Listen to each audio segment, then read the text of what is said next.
Then at the end of just before high school, a major life event happened for me. The fire accident. Okay, let's talk about that. This happened when? It happened. The fire accident was actually as I was waiting for my KCP results. So you've already finished KCP? I finished KCP in 1993. Yeah. And now you're living at Wanye? Yeah, now we've moved to Wanye Mwaka Estate in Wanye Road. So it was November, just before Christmas. So one day, actually not one day, on 25th of November 1993, one morning, we woke up and there was a lot of gas smelling. My parents were not, they didn't use gas burners. So like it's pungent. I'm like, wow, because it's this maisonette. So like that has to be crazy for it to be gearing into our house. So at that time my brother and sister had gone to school. They were doing their exams because us guys had finished KCP, so us guys are already on break. So my dad went to work, but now my mom was leaving. So they went. No, my sister was actually around. Yeah, it's Tim who had gone to school. So so we went. My mom was like, "Hey, let's go around and find out what's happening." So we went to the neighbors. Now, our immediate neighbor. That's when we knocked, and the owners of the house were not there. It was this lady who was, I think, a relative, and the son were in the digs. And then we got into the compound, and it felt like the gas was so much. So my mom was like, "Hey, you are not like." This is strange. She's like, yeah, she said, she's like, I know that even this lady was outside. She was a girl, probably a few years older than me. Like, she's outside and she's like, outside the compound of the digs, like the small gardens. Like, that's why I'm outside, because I can't stay in the house because it's too much. Actually, by the grace of God, she didn't do anything like switch on the light. So my mom was like, you know what? I'll call the owner of the house, and he should be able to come and sort out the house. So I went outside to play with the kids. So when he comes back, he sees me outside. They're like, yeah, your mom called me. They're like, yes. So I followed him into the house. So it was me, him, his son, and that lady who's, I think, his niece. So we got into the sitting room and it felt like a chemical lab. It was that pungent, to the point where we were like this, So he checks the kitchen, makes sure that everything is fine. He's like, there's no leak. Even he checked the hose, everything. So he's like, oh, I think I know where it could be. Someone was subletting the SQ. And so he's like, I think I have the extra key. Let me go and get it. So he goes, gets the extra key. Now to get into the SQ, you have to pass through the kitchen. So we pass through the kitchen and get out. There's like a small area that's outdoors, and then we get into the SQ. So he gets in, followed by is it him? Yes, the lady gets in, him, and then his son. And because me, I'm not, I'm peeping through the door. So it's like this is the door, and they have all gone in that way. So I'm kind of like checking from outside. So he starts checking. All I remember, I just had so I even didn't realize that there's stuff. But then I knew that I didn't realize that anything had happened. But then I'm hearing this girl screaming. So she's screaming, and I'm looking at her, and she's running towards me, and she's all over. She's holding herself, holding myself. So that instinct, I started running out. But she trips. So I lift her up, and we get out. So when we get out of the house, that's when I get out of the gate, and there's a whole crowd. I even didn't realize that I've already been burnt. So I look at my hands and I see that the skin is peeling. The entire side, my skin, the entire hand is peeled. So I'm seeing pink, like the next. And that's when my face starts feeling like now that's when the pain starts checking in. Now my sister is outside there, and she has this look of I look like a ghost, like something she has never seen. So now one of the neighbors realizes what's happened, so she puts us into the car, like, let's take these guys to hospital. So we are rushed to Nairobi hospital, and then my parents are called. So at the emergency at Nairobi hospital, actually in the car, it was by instant, thank God they wanted to take us to Kikuyu hospital, because at that time Kikuyu hospital, I think, was good with the burns accidents. But then I just said, in my head, I just said, take us to Nairobi hospital. So the lady was like, let's go. And I think at that time, Nairobi hospital seemed to be the better one for this. And we went to Nairobi hospital, and that's when now it became mad. I think I was unconscious for a couple of times. I just kept on blacking out. And then the pain, let me just say this. I've never ever felt, I think even part of my brain has blocked it, because it is ridiculous. Because now it's your face too, your hands. And then at one, that day, I wanted to wear shorts, but I decided to wear jeans. So, but now what ended up happening is that any parts of me that was open got burnt. So I'd worn some moccasins, so I've got scars that on my leg that are the size of where the jeans gets, and then so my toes are not burnt, but my foot is burnt. You know. Yep. So so we got to hospital, and that's when now my parents came.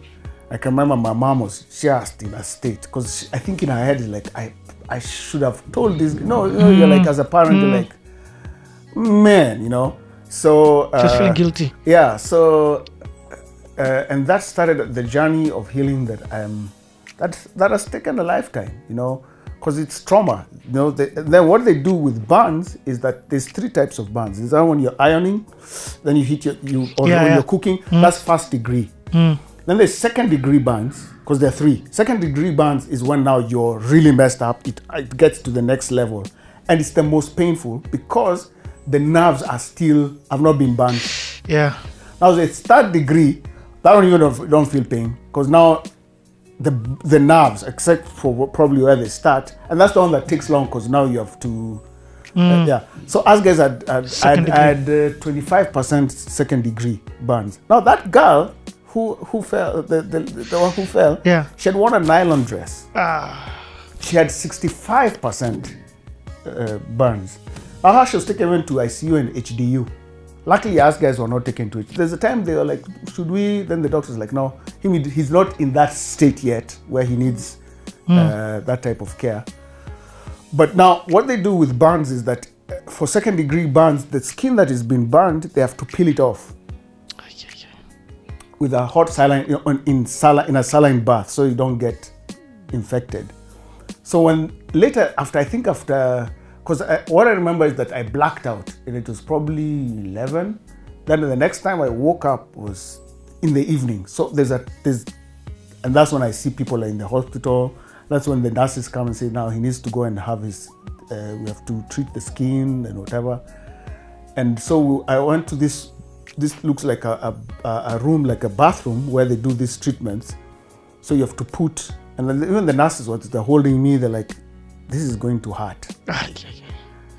But you're a strong boy, and just, I think at that point I think your brain is just complete overload.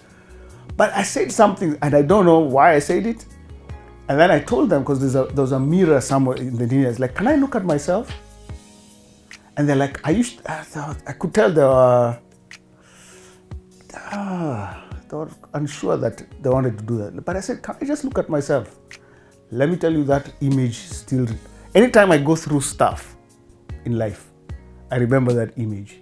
I'm like, if I could go through that, there's nothing that I can go through. My head was like 5 times its size, and then I was black like this. My skin was black like this. But it's just a complete mess, you know. And so that started a journey. So I was in hospital for about a month. And then after that, now getting to high school, and that's why my high school life is precarious in the sense that now after that, I had to now go through lots of treatments, because now KCP has come out. So it's just a whole confusion because now there's this traumatic thing that has happened to me. So now, so I could tell my parents, like, how does he go to... Then Nairobi school called me. The Nairobi school. Even in this story, you still have to put the. No.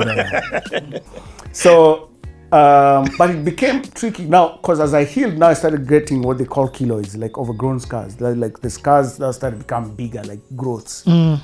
So, in 1994, the first year of high school, Form 1, I was in and out of hospital. So I basically practically didn't do Form 1 because now in August I had to go do surgery because now it became so big and they were bugging me that I'd see specialists. So one of them was like, I think we have to do surgery and then you have to do radiation treatments. So they're like, okay. It's like this thing is not even ending, you know. So the other guys have healed. They're starting now. Life is starting to go on. So I'm the only one who's still continuing treatments. So now that's starting to jack up my mind. I'm like, why is it that first I was bullied? I was bullied in school, and before that, my mom says like when I was 3 or 4, I almost died of pneumonia. So like there's all these things, this series of things that are happening to me. Why? And then you see, at that time, I became saved. I became born again in 1988. I was a kid. You know, it was a Reinhard Bonnke thing on TV. I just knelt and put my hand and said, alone. My mom later came and found me just there. I think so. I know God has, his hand has been on my life. But then now, years later, as a teenager, I'm like, that's the question of like, Kwani, what have I done? What is this cosmic thing that I've done that I'm finding myself in these situations? But anyway, so the surgery happened, and so they had to do grafting. So and explain what grafting is to guys. Grafting is where they take a piece of your thigh or whatever part of your body. Mostly it's the thigh. So they grate the skin and then patch it to whatever part they feel that needs a new layer of skin because of the intense surgery. The surgery was like 6 hours. So this part of my hand, this is a piece of my thigh. This is a piece of my thigh, and here. That's why my beards don't grow well here because of the skin. And then I had to do now radiation therapy so that the cells don't grow again. Because keloids are hereditary. It's congenital. It's something that, so there's someone in my family who has it. Actually, one of my cousins, I think, had done a nose piercing and it just messed her up because a keloid. Yep. So anyway, how old are you at this time, by the way? This time I was turning 15. And that's a very critical age. Because you know that's the time now self-identity and all these things start happening. So the fire happened when I was 14, but now between 14 and 15, so I'm like, this thing is never ending. You know, I'm like, it's just not stopping, you know. So so I started doing the radiotherapy sessions because now the surgery was in MPESA. And thank God we got some good doctors who did a good job. But now I had to keep on going in and out of town twice a week for radiotherapy treatments. And where was the radiotherapy being done? It was the doctor's office was near Kenyan Cinema. Okay. In an office where he had a full setup. There's Dr. Vijay Patel. I think if I'm not right. He was an old guy, so but he's like, you're a brave man. You're a brave, like, he was, at that time he was telling me that many adults, he has dealt with adults, and this what you're going through is not, you're a brave young man. So I think he was encouraging me at that time. Because now, one of the days, because now there's, after the surgery, so they had to do stitches up here,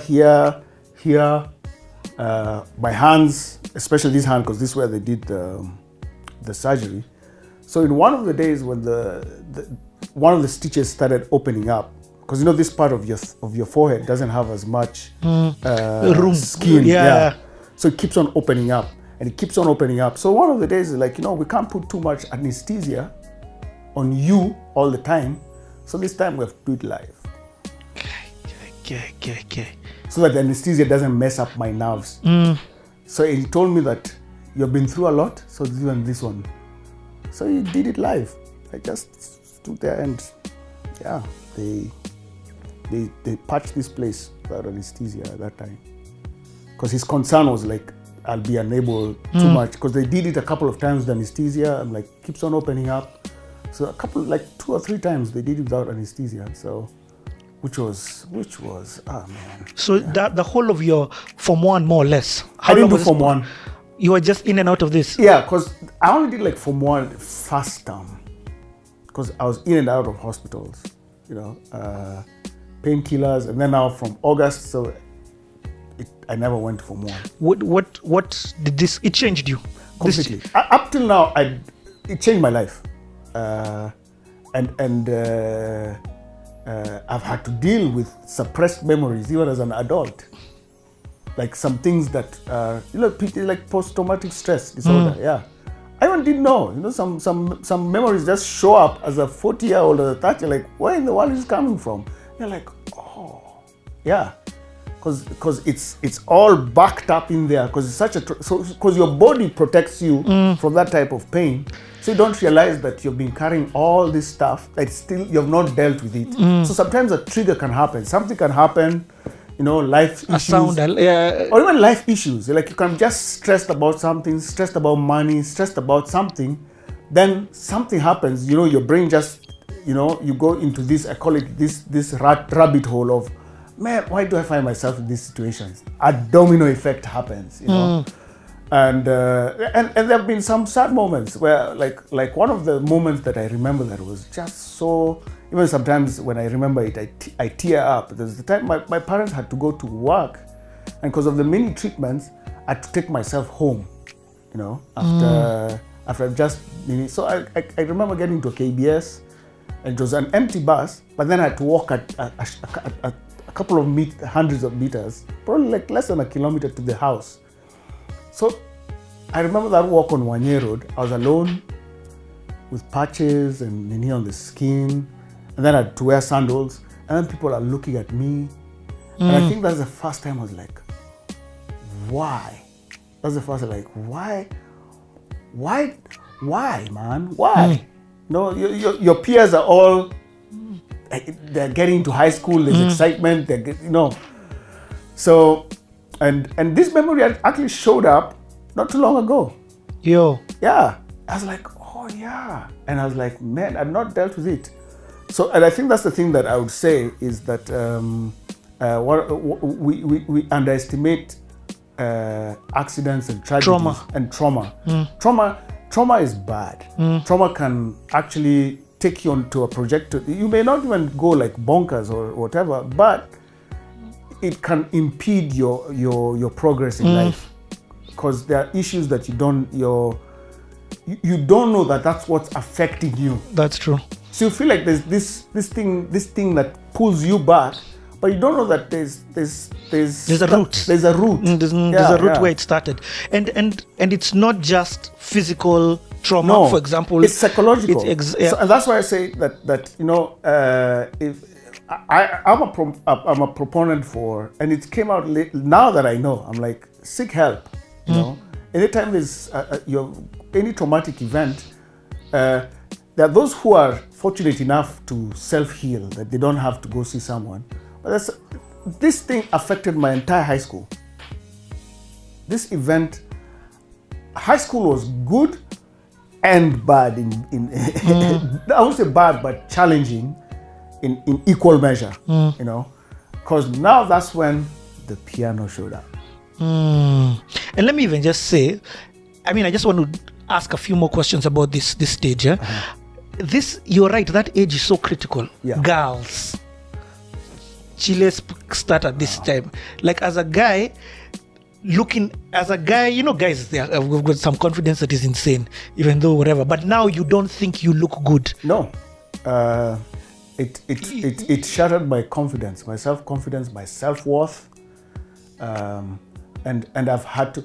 But I'd say that is one of my, when they say that there's a thorn. To date, I still have to battle moments of low self-worth. Yeah. To date. And you can find the root cause at this. Yeah. Because it becomes, because at that age, you start thinking that those are truths. Mm-hmm. That's the power of the devil. Yeah. It becomes a truth that you're like, there's something wrong with you. And then also you start thinking about all those things prior to that. So you start thinking that there's actually something inherently wrong with me. Mm-hmm. So and that ended up being a thing that so music, and I'll come back to later how God has helped me deal with it. But now music became an escape for me.